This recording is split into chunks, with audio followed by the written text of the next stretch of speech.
Welcome back to my channel. இன்றைக்கி என்ன ரெசிபின்னு பார்த்தோம்னா, பச்சை பயிறு போட்ட முட்டைக்கோஸ் பொரியல். எல்லோரும் பாசிப்பருப்பு, கடலைப்பருப்பு போட்டு முட்டைக்கோஸ் பொரியல் செஞ்சுருப்பீங்க.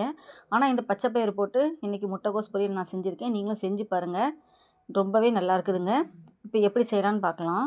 வடைச்சட்டியில் ஆயில் ஊற்றி கடுகு உளுந்தம்பருப்பு போட்டு பொரிய விட்டு கட் பண்ணி வச்சுருந்த பெரிய வெங்காயம், கட் பண்ணி வச்சுருந்த ஒரு பச்சை மிளகாய் சேர்த்து ஒரு கொத்து கருவேப்பிலை சேர்த்து நல்லா எண்ணெயில் வதக்கிக்கலாம். இப்போ கட் பண்ணி வச்சுருந்த முட்டைக்கோஸ் எடுத்து சேர்த்து அதையும் நல்லா வதக்கிக்கலாம். இப்போ முட்டைக்கோஸ் வேகிறதுக்கு கொஞ்சமாக தண்ணி தெளித்து முட்டைக்கோஸை வேக வைக்கலாங்க.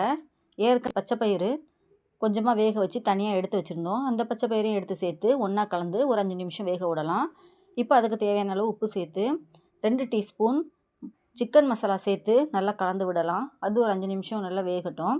இப்போ கடைசியாக தேங்காய் துருவல் சேர்த்து ஒரு 5 நிமிஷம் வேக வச்சுட்டு ஸ்டவ் ஆஃப் பண்ணிக்கலாம். இப்போ பாருங்கள், நமக்கு தேவையான பச்சை பயிறு போட்ட முட்டைக்கோஸ் பொரியல் ரெடி. நீங்களும் செஞ்சு பாருங்கள், ரெசிபி எப்படி இருக்குன்னு சொல்லுங்கள்.